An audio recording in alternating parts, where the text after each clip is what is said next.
શિકાગોમાં થયેલા વિશ્વ ધર્મ સંમેલનમાં અલગ અલગ દેશથી બધા લોકો પોતપોતાના દેશને રિપ્રેઝેન્ટ કરવા માટે આવ્યા હતા। ત્યારે શ્રી સ્વામી વિવેકાનંદ આપણા ભારત દેશને રિપ્રેઝેન્ટ કરવા માટે ગયા હતા। ત્યારે શ્રી સ્વામી વિવેકાનંદે ભારત દેશ ઉપર, યુવાનો ઉપર, શ્રીમદ ભગવદ ગીતા અને હિન્દુત્વ ઉપર જે સ્પીચ આપી હતી તેનાથી લગભગ 7,000 થી પણ વધુ માણસોને ભારત પર ગર્વ થયું હતું।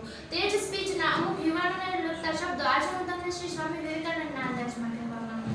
विलास और ऐश्वर्य की गोद में पलते हुए, गुलामों की शैया पर सोते हुए और एक भी आंसू बहाए बिना भला कौन महान हुआ है? चरित्र गठन के लिए शिक्षा।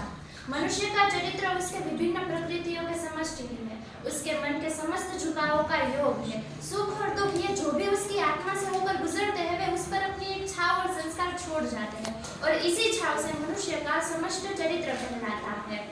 हम वही है जो हमारे विचारों ने हमें बनाया है। हमारा हर एक विचार हमारे शरीर पर लोहे के टुकड़े पर हथौड़ी की हल्की सी चोट के बराबर है और इसी चोट से हम जो बनना चाहते हैं वो बनते जाते हैं।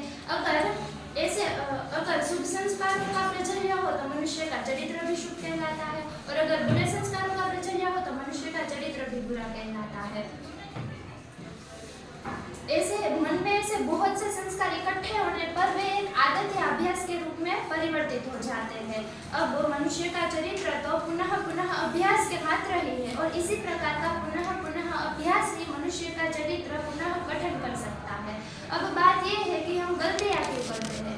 क्योंकि हम बिरबल हैं। हम बिरबल क्यों हैं? क्योंकि हम अज्ञानी हैं। हमें अज्ञानी बनाता कौन है? हम स्वयं ही। हम अपने आँखों को अपने हाथों से ढक लेते हैं और अंधेरा है रोते रहते हैं। अगर एक बार अपनी आंखों से हाथ हटा ले तो प्रकाश ही प्रकाश है। सहायता कभी बाहर से तो नहीं आती, सहायता तो भीतर से आती है क्योंकि इच्छा शक्ति ही सर्वशक्तिमान है। अब प्रश्न यह उठता है कि मैं दूसरों को दोष क्यों दूं? जब तक मैं दोषमय नहीं हो जाता मैं किसी को दोष नहीं दे सकता। जब तक मैं दुर्बल नहीं हो जाता मैं कभी भी दुखी नहीं हो सकता।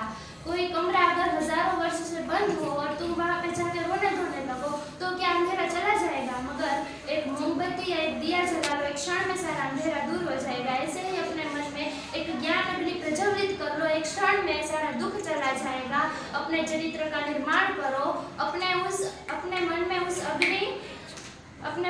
अग्नि ज्ञान को प्रज्वलित करो और अपने चरित्र का निर्माण करो और अपने ऊर्जामय स्वरूप को जागृत करो और प्रत्येक व्यक्ति में उसी आत्मा को जगाओ।